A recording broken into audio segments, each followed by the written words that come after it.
Halo, salam Pancasila. Pada kesempatan kali ini, di video pembelajaran PPKN, hari ini akan membahas mengenai bab 3 terkait memaknai peraturan perundang-undangan. Pada sub yang pertama, yaitu sub A, pada materi mengenai makna tata aturan peraturan perundang-undangan di Indonesia. Dibagi menjadi dua. Yang pertama mengenai pengertian peraturan perundang-undangan nasional, dan yang kedua adalah mengenai tata urutan peraturan perundang-undangan di Indonesia. Pertama-tama kita akan membahas mengenai nomor yang pertama, nomor 1, yaitu mengenai pengertian.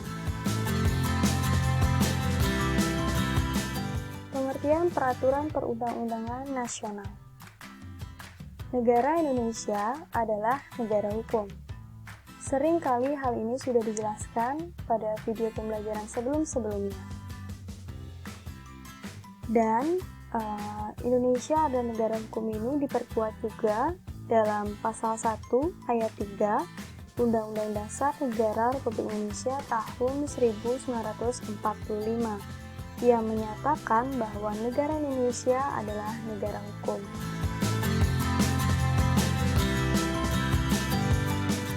Karena hal inilah, maka peraturan perundang-undangan itu sendiri memiliki makna, yaitu sebuah peraturan tertulis yang dibentuk dengan cara-cara tertentu oleh pejabat yang berwenang dan dituangkan di dalam bentuk tertulis.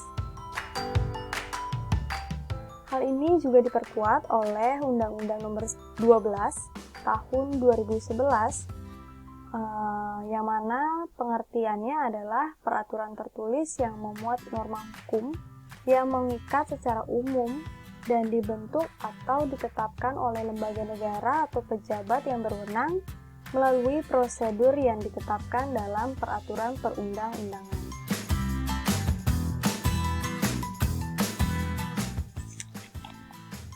Peraturan perundang-undangan memiliki peranan yang sangat penting bagi setiap negara.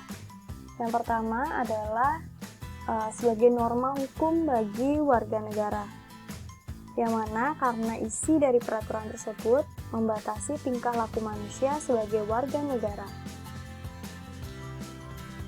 Yang kedua adalah menentukan aturan-aturan yang menjadi pedoman. Yang ketiga, yaitu untuk mengatur kehidupan manusia, baik itu sebagai warga negara, agar kehidupannya sejahtera, aman, rukun, dan juga harmonis. Yang keempat adalah untuk menciptakan suasana yang aman.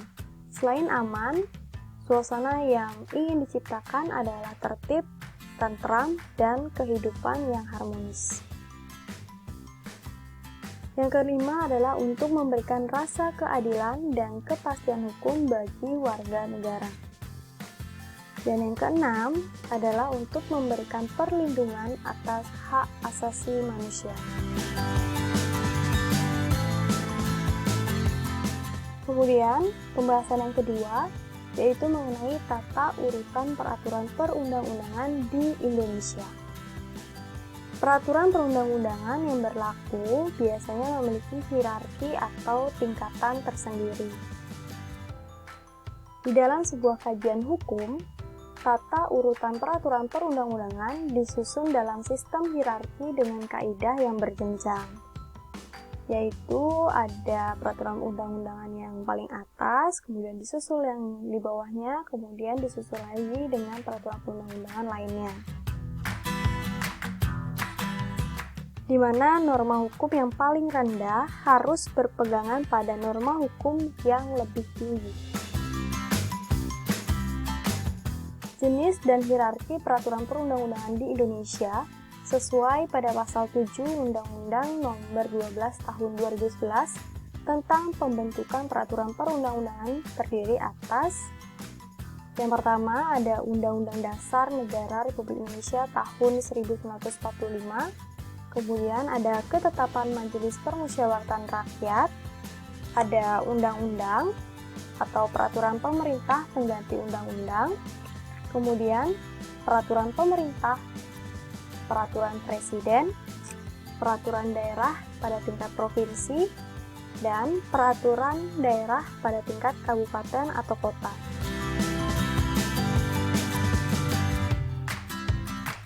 Selanjutnya, pembahasannya adalah asas-asas dalam pembentukan peraturan perundang-undangan. Yang pertama adalah kejelasan tujuan, yang mana pada saat proses pembentukan peraturan perundang-undangan harus mempunyai tujuan yang jelas. Apa tujuan yang ingin dicapai? Yang kedua adalah kelembagaan atau organ pembentuk yang tepat, yang mana pada peraturan perundang-undangan saat dibuat harus oleh lembaga negara atau pejabat pembentuk peraturan perundang-undangan yang berwenang. Yang ketiga ada kesesuaian antara jenis, hierarki, dan materi muatan, yang mana pada saat proses pembuatan peraturan perundang-undangan, si pembuat ini harus benar-benar memperhatikan materi pembuatan apakah sesuai dengan jenis dan hierarkinya. Kemudian dapat dilaksanakan. Proses pembentukan peraturan perundang-undangan harus juga memperhitungkan apakah aturan tersebut dapat dilaksanakan di dalam masyarakat dengan baik dan benar. Kemudian ada kedayagunaan dan kehasilgunaan. Bahwa setiap peraturan perundang-undangan yang dibuat harus benar-benar dibutuhkan dan bermanfaat dalam kehidupan masyarakat berbangsa dan juga bernegara.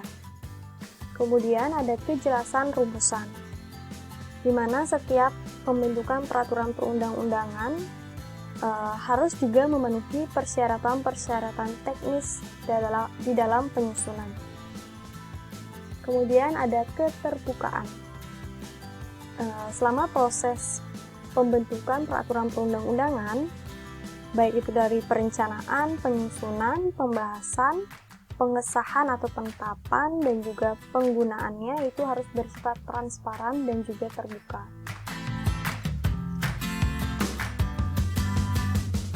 Kemudian kita akan masuk ke materi sub yang B. Sub B yaitu mengenai proses penyusunan peraturan perundang-undangan. Kita mulai dari yang paling atas, yaitu Undang-Undang Dasar Negara Republik Indonesia tahun 1945.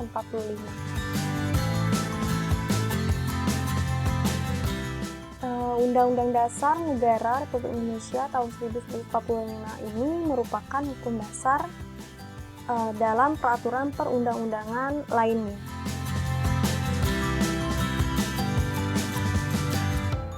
Sebagai hukum dasar, Undang-Undang Dasar ini haruslah mengikat setiap warga negara yang berisi norma dan ketentuan yang harus ditaati oleh seluruh warga negara. Materi muatan yang terkandung di dalam Undang-Undang Dasar Negara Republik Indonesia tahun 1945 adalah sebagai berikut. Kemudian, tingkatan yang kedua adalah ketetapan Majelis Permusyawaratan Rakyat, merupakan salah satu produk hukum yang dimiliki oleh MPR. Sebagai sumber hukum, ketetapan MPR ini antara lain adalah sebagai berikut.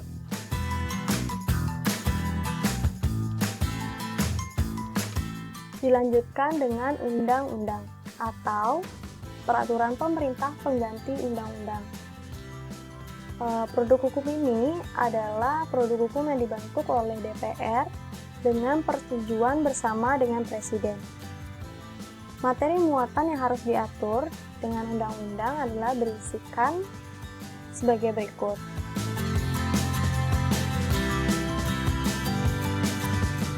Selanjutnya adalah peraturan pemerintah. Peraturan perundang-undangan yang ditetapkan oleh Presiden untuk melaksanakan undang-undang sebagaimana mestinya. Kemudian selanjutnya ada peraturan Presiden. Peraturan perundang-undangan yang ditetapkan oleh Presiden untuk menjalankan perintah peraturan perundang-undangan yang lebih tinggi atau dalam menyelenggarakan kekuasaan pemerintahan. Selanjutnya ada peraturan daerah pada tingkat provinsi. Perda provinsi ini dibentuk oleh DPRD provinsi dengan persetujuan bersama dengan gubernur. Perda pada tingkat provinsi biasanya dibuat dalam rangka melaksanakan kebutuhan daerah. Selanjutnya adalah peraturan daerah pada tingkat kabupaten atau kota. Perda kabupaten atau kota ini dibentuk oleh DPRD kabupaten atau kota dengan persetujuan bersama dengan wali kota atau bupati. Perda pada tingkat kabupaten atau kota biasanya dibentuk sesuai dengan kebutuhan daerah yang bersangkutan. Jika kita mengambil Bali, maka perda daerah peraturan daerah tingkat kabupaten atau kota masing-masing tempat itu berbeda. Perda Badung dengan Perda Denpasar itu berbeda, mungkin berbeda karena menyesuaikan dengan kebutuhan daerah yang bersangkutan.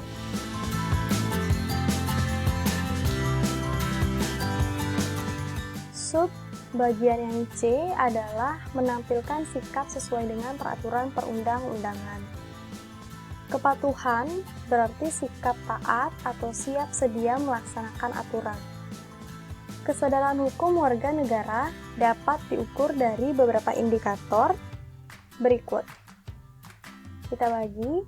Yang pertama ada pengetahuan hukum, yaitu bagaimana pengetahuan kita terkait perbuatan-perbuatan yang dilarang oleh hukum.